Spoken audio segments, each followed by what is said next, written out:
Signore e signori, benvenuti in questo episodio speciale dedicato interamente alla nave più famosa del mondo Malasan, la Silanda. Me l'avete chiesto in tanti, perciò è arrivato con qualche decennio di ritardo, ma è giunto il momento. Questa è una delle storie più appassionanti del ciclo perché essenzialmente è un grande mistero che si dipana in molti libri della saga principale. Ecco allora che quando c'è da collegare i puntini, il fan di Erickson si gasa come una faina. Beh, almeno per me è così. Perciò, amici, ora proseguiamo in ordine cronologico e prima di ogni sezione vi mostro per qualche secondo la copertina del volume di cui andiamo a parlare, così se c'è qualche spoiler che volete evitare usate i capitoli del video e lo saltate. Ottimo, io sono pronto, voi siete pronti, l'unica cosa che manca è l'iscrizione al canale e un mi piace sotto questo video. Dai, è gratis! Andiamo!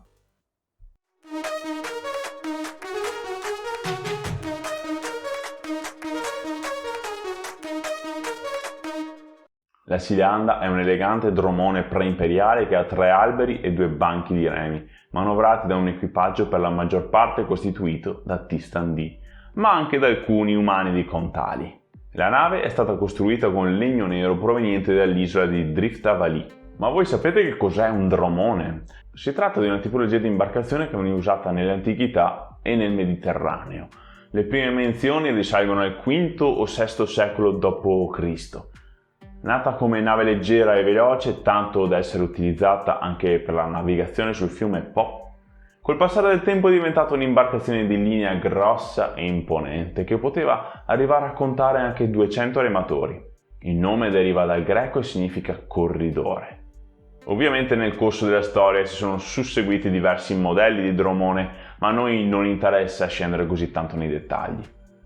Ora vediamo di scavare un pochino per arrivare all'origine della creazione della Silanda. L'unica informazione che abbiamo è che è stata costruita prima della conquista del continente da parte dell'impero Malasan, perciò dobbiamo ipotizzare che i suoi costruttori e proprietari iniziali siano stati alcuni Kontalian, probabilmente mercanti, perché commerciavano con gli Andi di Driftavali. Per la precisione era l'unica nave autorizzata ad avvicinarsi a quest'isola leggendaria. Immagino che i Tistandi non fossero clienti semplici, visto che hanno dato il permesso ad un'unica imbarcazione di poter commerciare con loro. Poi, circa un centinaio d'anni prima degli eventi attuali, proprio mentre Kellanved e Enfamily hanno invaso e conquistato il continente, il dromone è scomparso nel nulla. Coincidenze? Io non credo. In un momento imprecisato tra quando è scomparso e quando lo vediamo noi, alla ciurma della Silanda è stato fatto un sortilegio terribile. I corpi del suo ultimo equipaggio vivente sono stati posizionati 3 per remo e le teste sono state staccate, rimanendo ancora calde e vive sul ponte dell'imbarcazione. Non è ben chiaro se siano consapevoli dell'ambiente circostante, sebbene concentrino i loro sguardi su chi li osserva. Gli occhi sbattono le palpebre e le bocche si muovono come in una conversazione, anche se non esce alcuna parola. Un fischietto d'osso tenuto al collo del capitano tramite una catena permette di controllare e manovrare l'intera ciurma. Ma le stranezze non finiscono qui. Innanzitutto, se chiedete a qualsiasi mago di capire a quali stregonerie è sottoposta la Silanda, questo dovrebbe pensarsi almeno un quarto d'ora, perché troverebbe tracce di Cural de Murlan, Tellan, Telas e Toblakai, dovute al passaggio di molteplici e diverse personalità a bordo. Inoltre si è constatato che sulla Silanda il tempo praticamente si ferma, si blocca, non scorre. Per esempio, agli uomini non cresce la barba e addirittura il cibo conservato in stiva non si deteriora. La situazione sul dromone è molto intrigante perché miscela la giusta dose di mistero e horror e proprio per questo l'adoro. Scommetto che è così anche per voi.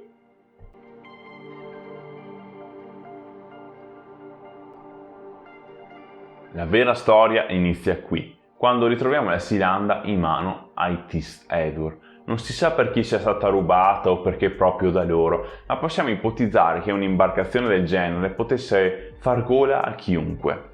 Il momento è un po' particolare. I vari clan hanno da poco un nuovo imperatore invincibile che per dimostrare la propria forza manda in giro per il mondo la flotta alla ricerca di campioni che lo possano sfidare. Questa motivazione è stata usata da Tomad Sengar come copertura per mandare il figlio Binadas a recuperare e salvare Trull. Non che il presunto traditore avesse molta libertà di movimento, povera bestia. Ricordate il prologo della Casa delle Catene? Trull è stato incatenato sul muro del canale del Nascente dal fratello minore Rulad. Il padre quindi ha tentato di salvarlo mandando Libinadas sulla Silanda senza far saper nulla all'imperatore. Se vi state chiedendo come c'è finita questa nave nel Nascente, vi rispondo subito. I T-Stedur hanno siglato un'alleanza con i demoni Kenrilla. In cambio dell'aiuto dei loro soldati demoniaci nella guerra contro l'Ether, Rulad ha fatto deviare un enorme fiume dove stanno transitando i nemici di questi esseri, trascinandoli tutti nel canale del Nascente. Risultato? Un allagamento su dimensioni titaniche e una flotta indesiderata distrutta. Un mago come Binadas sicuramente era a conoscenza di questi fatti e aveva il potere di trasferire un oggetto grande quanto la Silanda fin dentro il Nascente, ora navigabile. Tutto bellissimo, ma poco prima di giungere a destinazione, proprio a poche leghe di distanza dalla meta, la Silanda viene raggiunta da niente poco di meno che Karsa Orlong.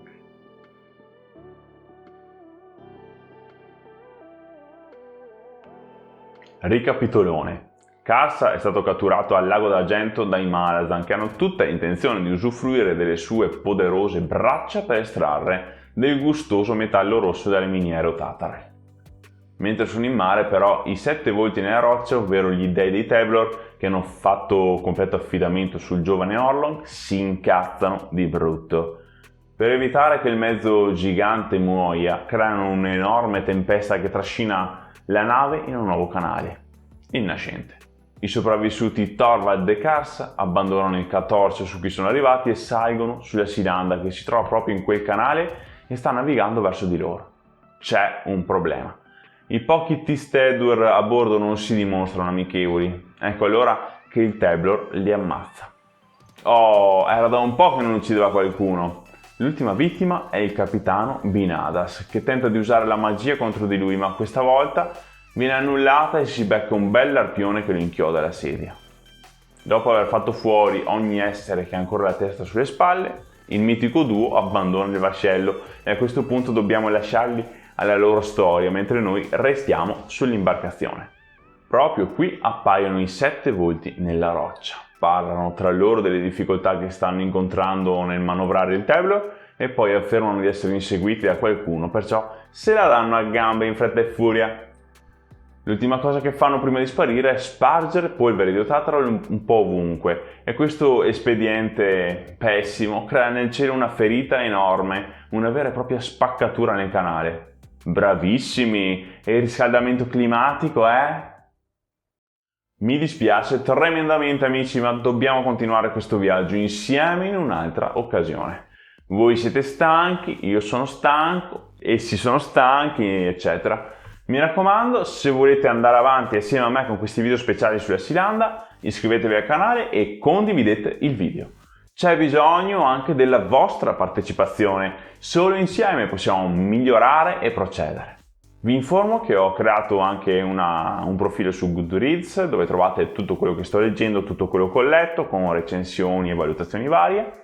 Inoltre, nel Linktree trovate la mia lista dei desideri libresca, dove ho inserito alcuni libricini che mi interesserebbe leggere se per caso vi viene voglia o è da un po' che desiderate ricambiare quello che sto facendo per voi.